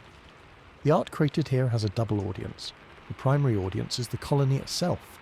It is art for self-understanding, a mirror held up to a collective psyche under unprecedented stress. The secondary audience is Earth, but sending art back is complicated. A time-lapse video sculpture showing a century of erosion in 1 minute might be seen as a mere scientific curiosity on Earth, missing the profound emotional weight it carries for those who lived beside that eroding cliff. Therefore, a new role emerges, the temporal interpreter artist, whose work is specifically crafted to bridge the experiential gap, to make Earthlings feel what it is like to witness a millennium in a lifetime. In the end, the cultural output of Proxima B is a vast collective diary of dislocation and synthesis. It is messy, frantic, often deeply strange and incredibly beautiful. It does not seek answers to the temporal paradox because there are none. Instead, it seeks expression. It gives form to the formless pressure of racing time. A child's painting of the habitat's artificial sun next to the red dwarf out the viewport is more than a picture. It is a philosophical treatise on manufactured reality. A musician's biphasic rhythm is a mathematical model of the colonial mind. This art is the proof of life, the evidence that humanity is not just enduring this world, but engaging with it creatively, transforming the overwhelming data of accelerated time into something that can be felt, shared, and remembered. The culture that emerges is one of profound temporal literacy, where every citizen is both a scientist recording data and an artist interpreting it, where the distinction between observing history and living it collapses, and where the primary creative drive is to build a bridge of meaning between the slow heart and the fast world.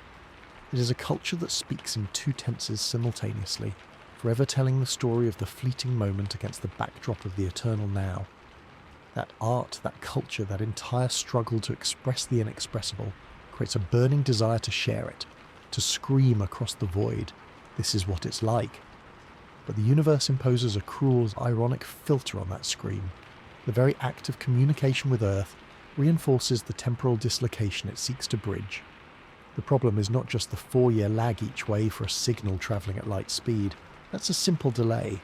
The problem is that this delay interacts catastrophically with the colony's already dual and frantic experience of time.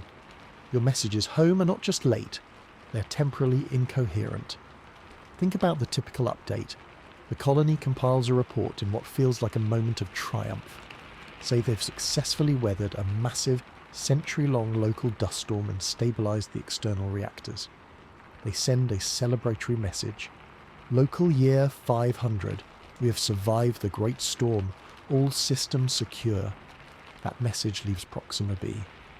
For 4 long Earth years it travels through the silent dark. On Earth, They receive it. They decode it. They see the celebration. But during those 4 years of travel, another 132 local years have passed on Proxima b. By the time Earth hears about the end of the Great Storm, the colony has lived through more than a century of new weather, new challenges, new eras. The storm is not recent history, it is ancient history. Earth's congratulatory response saying, "Well done on surviving the storm," will take another 4 years to return. When it finally arrives at the colony, local year 500 is a distant memory, over 264 local years in the past. The colony, upon receiving Earth's praise, might be grappling with an entirely new crisis, like a seismic event that began in local year 700. The conversation is not a dialogue, it is two soliloquies, shouted into the past and future, perpetually out of phase. This shapes the very nature of what gets communicated. Knowing that any news will be historical by the time it's received, the colonists stop sending urgent operational updates. There's no point. Instead, their transmissions become curated time capsules, deeply formalised and structured. A transmission isn't a letter, it's a documentary, a historical digest. They bundle together data and narrative spanning a significant chunk of local time, perhaps a summary of the last 50 local years, which is about 18 Earth months. They provide context, explanation, and artistic expression, knowing the audience needs a package that can be understood as a completed chapter, not a breaking news bulletin. They become masters of the retrospective. The live experience of the colony is something Earth can never access. Earth only receives the carefully edited, narrated history. This creates a subtle but powerful editorial bias. The colonists are not just reporting events, they are crafting the myth of their own existence for an audience that is forever behind.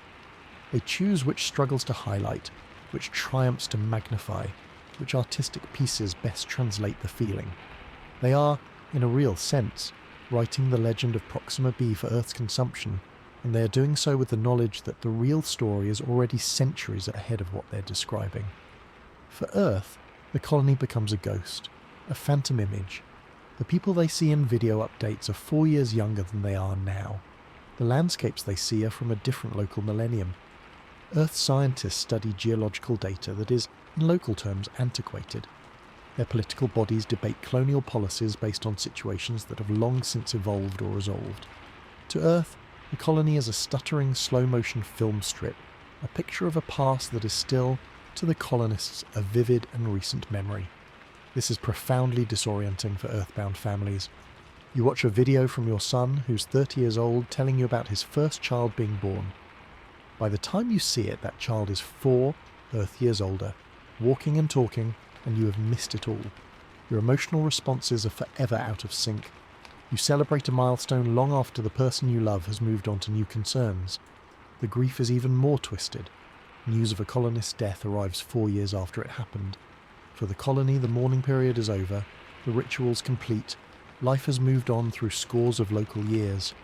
On Earth, the news is fresh, the wound raw, but the object of their grief has been gone for what feels, in the colony's lived reality, like an age. It is mourning a ghost who lived a full and long life after the event that killed them, from a certain point of view.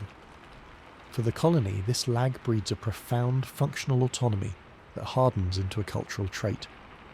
You cannot ask Earth for advice on a pressing problem. By the time you get an answer, the problem has either been solved or has evolved into something else. You must rely on yourselves. This accelerates the development of a unique colonial identity separate from Earth. Earth becomes not a governing body, but a distant relative, a revered but increasingly abstract homeland. Their messages are like letters from a past age, filled with concerns and perspectives that feel oddly quaint, focused on a solar system whose politics seem slow and trivial compared to the daily reality of surviving geological epochs.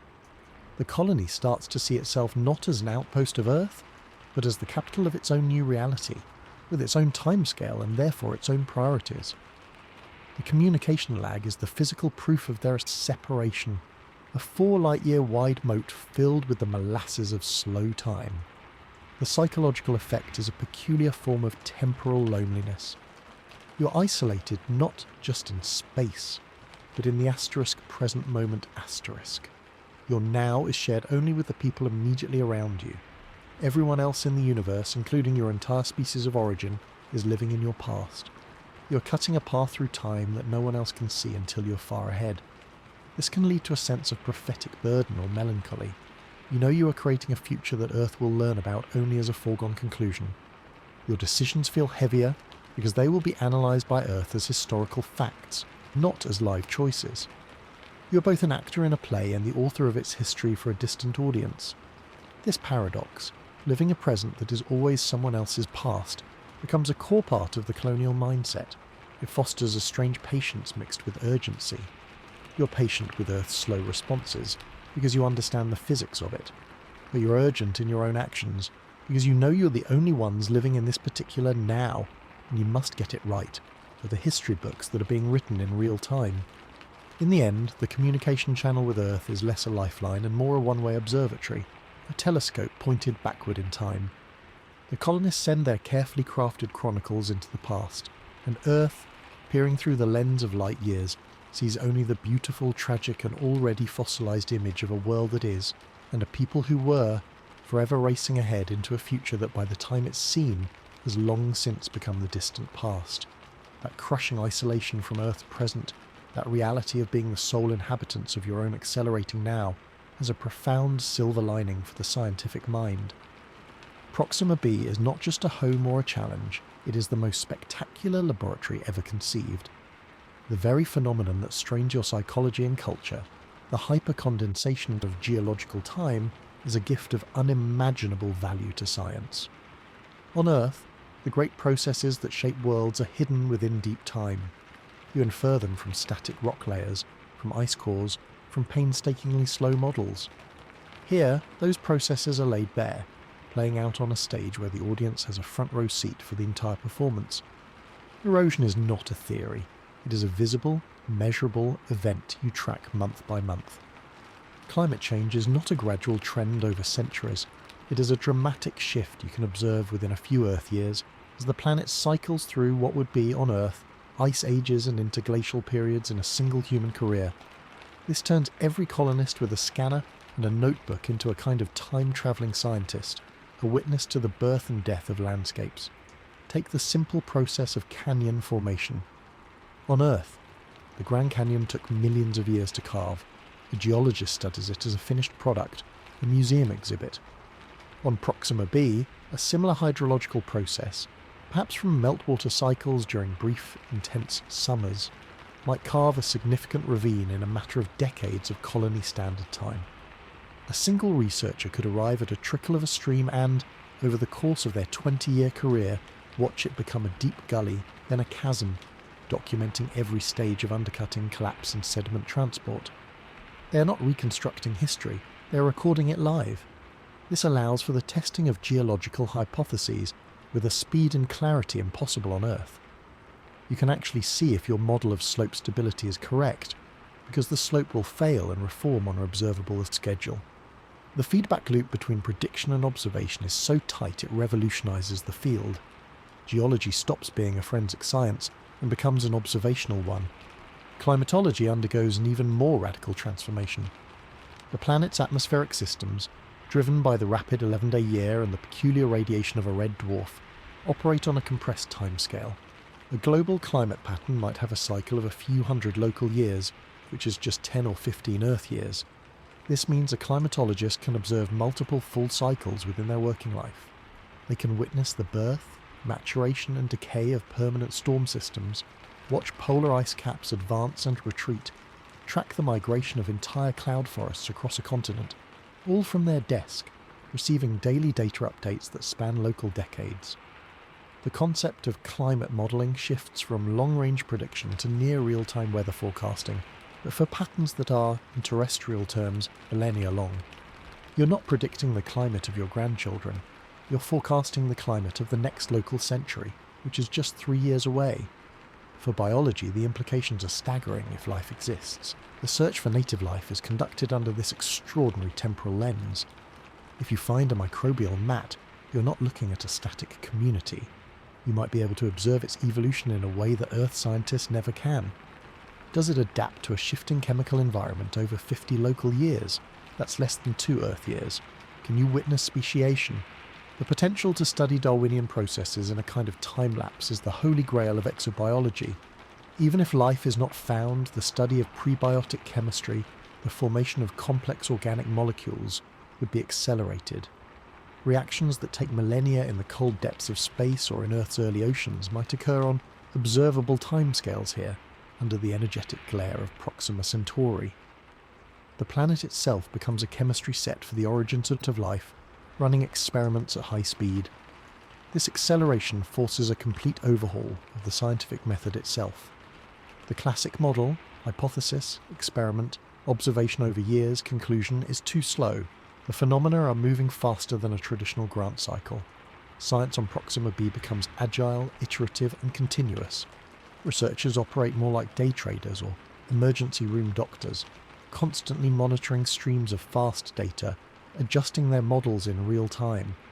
A team might propose a theory about atmospheric dust transport on a Monday, deploy a swarm of sensor drones by Wednesday, and by the following month have collected data equivalent to a decade of dust storms, confirming or wrecking their theory before they've even finished their interim report.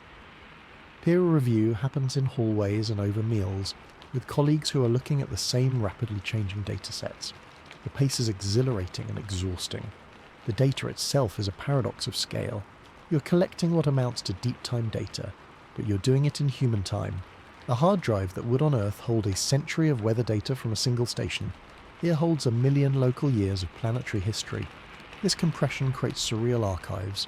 A junior researcher might be tasked with analysing the silicate weathering record from local year 1000 to year 2000, a task that sounds like a lifetime of work, but which represents only about 30 Earth years of data. It allows a single individual to develop an expertise in a geological era that is in fact a manageable chunk of their own biography.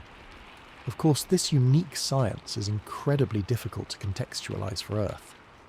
When the colony transmits a paper titled Orbital Forcing of Megacyclic Dust Storms, Evidence from a 1,000-Year Proximian Record, Earth scientists receive a study that observes 1,000 years of planetary weather, but which was researched and written in under 3 Earth years. The sheer density of observation is hard for minds calibrated to Earth's slow grind to absorb. The colony's scientists become translators, not just of language, but of temporal scale. They must find ways to explain that their long-term study was for them a short, intense sprint through an epoch. This further deepens the intellectual divide between the colony and the home world. The colony is generating a new kind of knowledge, one born of direct observation of speeded-up time, a perspective as alien to Earth as the planet's crimson light. Ultimately, this laboratory grants a perspective on planetary life cycles that changes the scientists themselves.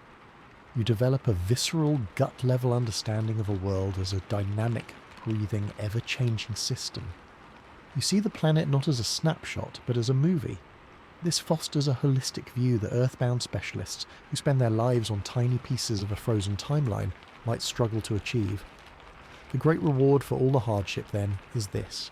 The colonists are not just surviving on a new world. They are the first beings in history to watch a world live, to see the heartbeat of a planet, and to understand in their bones and their data logs that a world is not a place, but a process. A beautiful, terrifying, and breathtakingly fast process. They are the first true citizens of deep time, the profound scientific intimacy with deep time. The ability to watch a planet age within a single lifetime doesn't just change how you see the world, it fundamentally breaks the traditional machinery of human governance. How do you write laws for a civilization that is, from the planet's perspective, ancient and enduring, when the lawmakers themselves are here for only a fleeting moment? This is the central political paradox of Proxima b.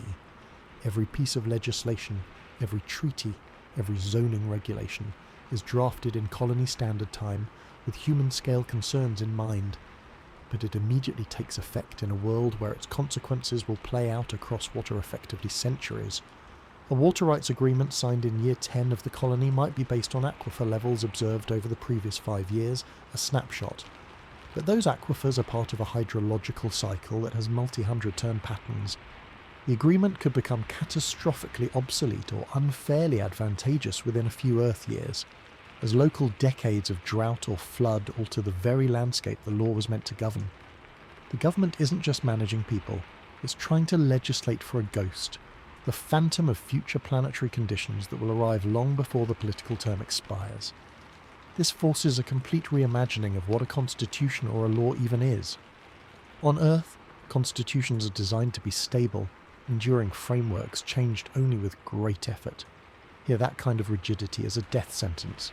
A constitution written in the colony's first decade, focused on survival and initial resource division, would be utterly inadequate by local year 500, a mere 15 Earth years later.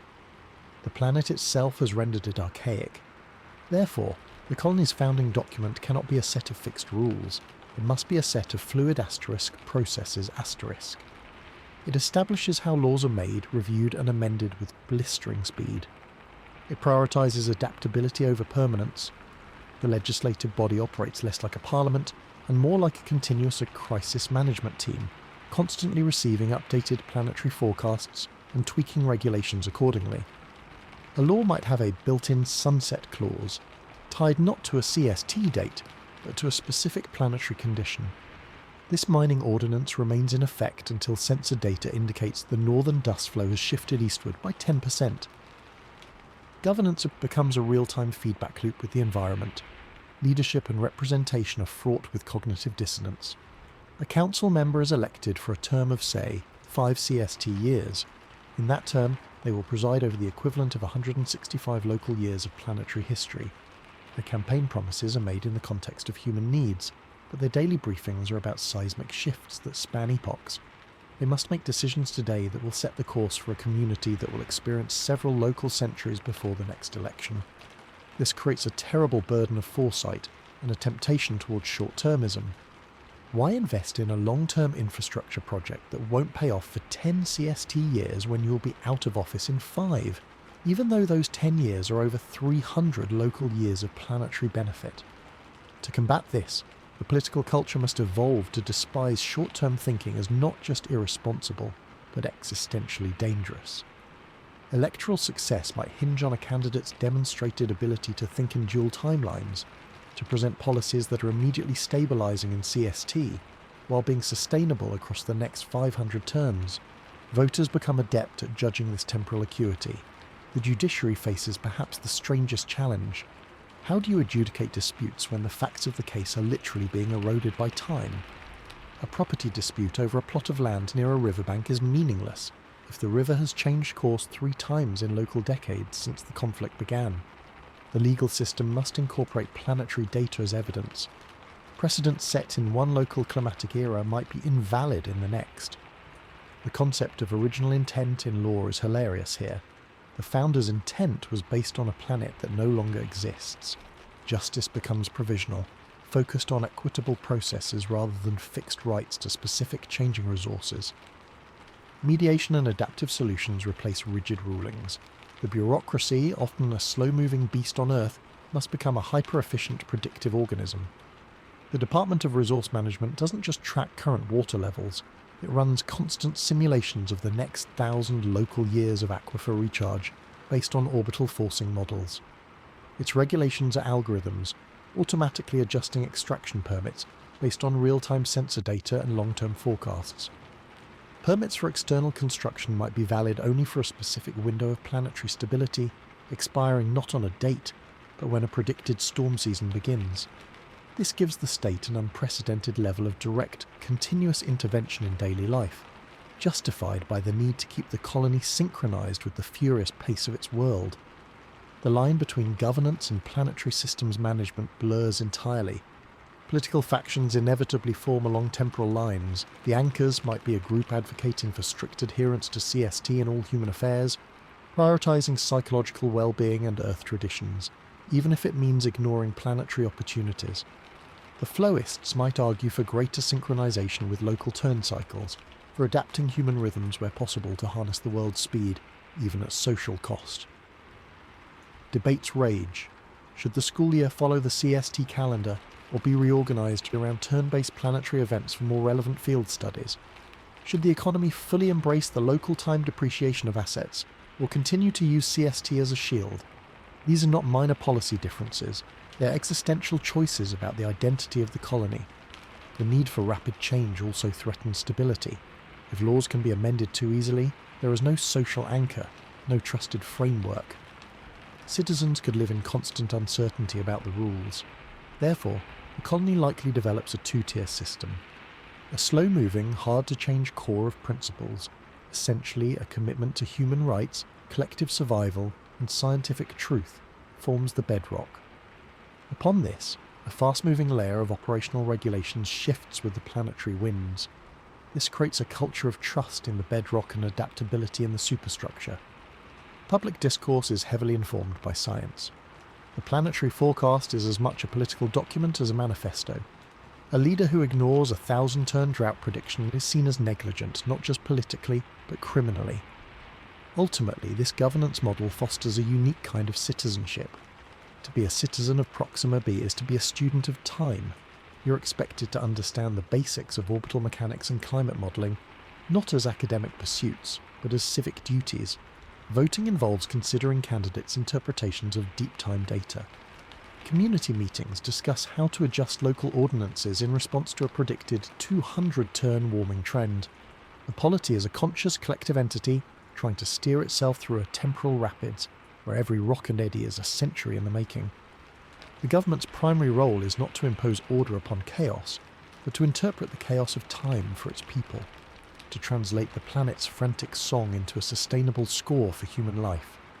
It is an exhausting, never-ending, and brilliantly pragmatic exercise in survival, proving that the most radical adaptation required on this new world isn't biological or technological, but political. The humble, audacious act of trying to build a fair and functional society when the very ground of law, the predictable passage of time, has been pulled out from under you, leaving you to legislate for ghosts and govern with a stopwatch in one hand and a geological epoch in the other. The relentless pragmatic focus on governing the present against the backdrop of accelerating time inevitably leads the colonists to look beyond their own needs and into the deep past of the world they now inhabit. The search for life, or its echoes, becomes a deeply personal quest, one uniquely warped by the temporal reality. You're not just looking for microbes or fossils, you're looking for evidence of a story that unfolded at the same frantic pace you are now experiencing. This changes everything. If life exists here, it has evolved within this context of hyper-accelerated geological and climatic change. Its evolutionary pressures are not the slow grind of Earth's stable epochs, but a constant whiplash-inducing series of environmental shifts. A species that on Earth would have 1,000,000 years to adapt might have only 30,000 local years here, which is just 1,000 Earth years. Evolution, if it operates, might be visible. The exobiologists aren't just hoping to find a living bacterium, they're hoping to watch it change over a career. A research project monitoring a microbial community in a hot spring could, over a decade of colony standard time, document genetic drift and adaptation across 300 local generations. The concept of real-time evolution shifts from a theoretical dream to a tangible possibility. This makes the search incredibly urgent and meticulous. A sample isn't just a sample, it's the starting frame of the time-lapse you hope to continue for years. This compressed timeline also affects the strategy of the search. On Earth, you look for life in stable, niche environments that have persisted for eons. On Proxima b, persistence is relative. A niche that has existed for 10,000 local years, a mere 300 Earth years, might be considered ancient and stable. So the scientists look for oases of temporary consistency in the planetary flux. They might identify a hydrothermal vent field that geological models suggest has been active for at least 500 local years, a decent span for life to establish itself. They are, in essence, searching for life that is as adaptable and transient as the environment itself. The very definition of a habitable zone includes time as a critical dimension. It's not just about liquid water or chemistry, it's about the duration asterisk of those conditions in local years. A pond that forms during a wet climatic phase might only last 50 turns, less than 2 Earth years. Could life emerge and establish itself in that blink? It forces a radical rethinking of the timescales of biogenesis. If life is not found, the search turns to fossils. And here, the archaeology and paleontology of Proxima b become disciplines of surreal, heartbreaking speed. On Earth, Fossilization is a rare event requiring specific conditions over millions of years. Here, the rapid sedimentation from frequent dust storms or the quick mineralization from evaporating ponds could make fossilization a more common, faster process. A paleontologist could excavate a fossil bed containing layers representing 10,000 local years of biological history. But here's the mind-bending part. Digging through those 10,000 years of layered history might take only a few Earth years of fieldwork. You're literally unearthing a deep time record at a pace that feels like reading a book in real time. One season, you're brushing dust off a stratum from local year -100,000. The next season, you're 10 layers up, now at local year -90,000. You're traversing millennia with your trowel. This gives archaeological work an intimate, visceral connection to the past that is impossible on Earth. You aren't inferring slow change. You're feeling the rapid pulse of deposition and extinction with every metre of sediment. The most profound and disturbing possibility is finding not just fossils but ruins. The idea of discovering a Pompeii of Proxima B, a city or complex preserved by a sudden cataclysm, is a haunting spectre that hangs over the colony, and the temporal math makes it chillingly plausible. Say, a civilization native to this fast-paced world rose and fell. Their entire architectural epoch, from mud huts to great spires to dust, might have spanned 10,000 local years. That's only about 300 Earth years. For the colonists, that's a comprehensible span of history, like from the Industrial Revolution to now. They could theoretically excavate the entire arc of an alien civilization within a single human lifetime. Finding such a site would be the greatest discovery in human history, but it would also be a metaphysical bomb. It would present the colonists with a mirror, a reflection of their own predicament. They would see a culture that lived and died by the same frantic clock they are now trying to endure. The ruins would whisper a terrifying question. Is this rapid rise and fall the inevitable fate of intelligence on a world where time moves this fast? Does our accelerated environment produce accelerated cultures, brilliant and ephemeral, flaring and vanishing before they can even be noticed by the slow gods of the galaxy? The archaeology wouldn't just be about studying them. It would be a frantic attempt to learn from them, to find clues on how to avoid their fate. The ethics of exploration are turned upside down by this timescale. On Earth, we ponder the ethics of contaminating a potentially living world. Here, you must also ponder the ethics of asterisk disturbing a world's past asterisk. If you start digging at a fossil site, you are destroying a layered archive that represents millennia of local history, but you are doing it at a speed that feels like vandalism. An Earth archaeologist might spend a career on one city block of a Roman town. Here, you could excavate an entire alien metropolis in that same time. The urge to hurry, to learn everything before the next dust storm buries it again, conflicts with the need for meticulous care. Every decision feels monumental because you're chewing through centuries per day. Furthermore, if you find living microbes, the ethical question isn't just about contaminating them with Earth life. It's about whether your mere presence, your slower biological rhythm and your infrastructure constitutes a destructive temporal anomaly in their fast-paced ecosystem. You're a walking island of deep time, and your shadow might linger for what feels to them like geological ages. For the individual colonists, this search is emotionally transformative. To hold a fossil knowing the creature lived, died, and was mineralized in the time it takes an oak tree to mature on Earth is to feel the sublime compression of existence.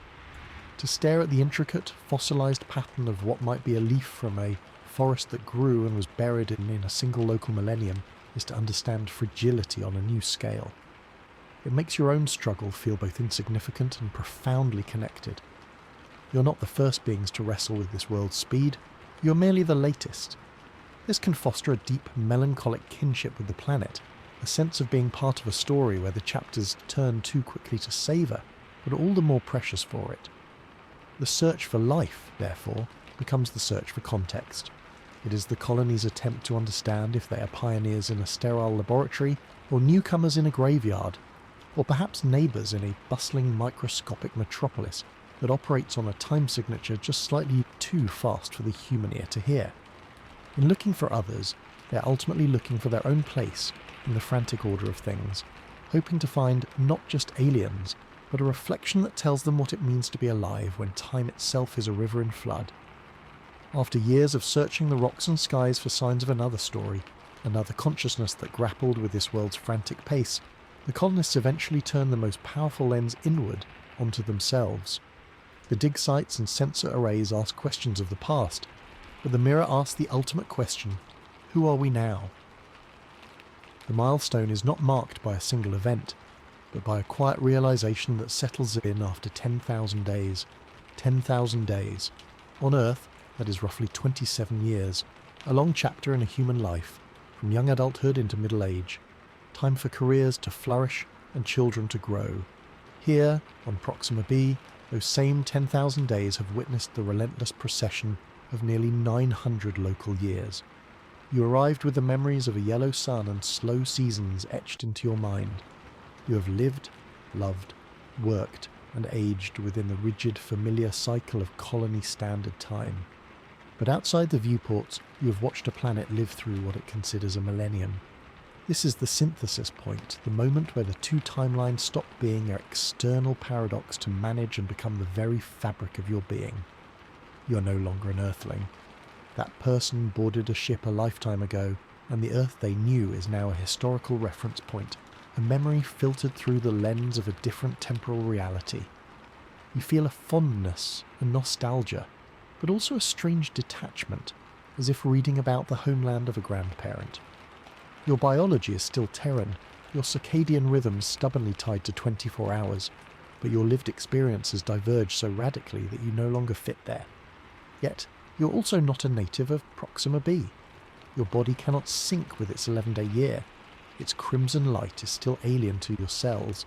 You're not of this soil in the way that a possible microbe might be. So what are you? You're something new, something the first psychologist tentatively called an intertemporal being. Your consciousness is the unique product of existing in two time streams at once. You think in dualities instinctively. You plan your day in hours, but you understand the weather in centuries. You celebrate your birthday with Earth years, but you discuss the geology in turns. Your identity is a braid of 3 strands. The first strand is the memory of Earth, the anchor of your origin story. The second is the shared decades of colony life, the human-scale drama of friendships, conflicts, triumphs and losses within the habitat. The third and most defining is the visceral, witnessed memory of epochs. You remember the great storm of local year 300 not as data in a log, but as a season of your life, a period of tension and awe when the skies howled for what felt like months, but was, in planetary terms, a climatic event lasting generations. Your personal history is indexed against a planetary epic. This intertemporal consciousness shapes every aspect of culture. The art you create is about this duality. The laws you write attempt to bridge these scales. The stories you tell your children are layered with multiple time signatures. You have become collectively the chroniclers of a compressed era. On Earth, historians study the past.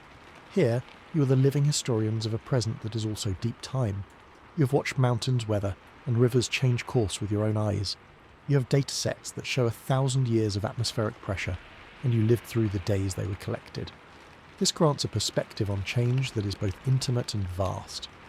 You understand impermanence not as a philosophical concept, but as a daily sensory experience. Yet, within that flux you have built permanence of a different kind, the permanence of community, of recorded knowledge, of a culture adapted to the flow. Your greatest contribution back to humanity, bundled in those delayed transmissions to Earth, is not a new mineral or a genetic sample. It is a new way of seeing. It is the demonstration that the human mind can not only endure a fundamental reshaping of temporal reality, but can synthesize it into a coherent, functional, and even beautiful worldview. You offer Earth a lesson in the relativity of existence, earned through grueling daily practice. This identity comes with a complex emotional landscape. There is pride in this hard-won adaptability and having built a society where none could exist.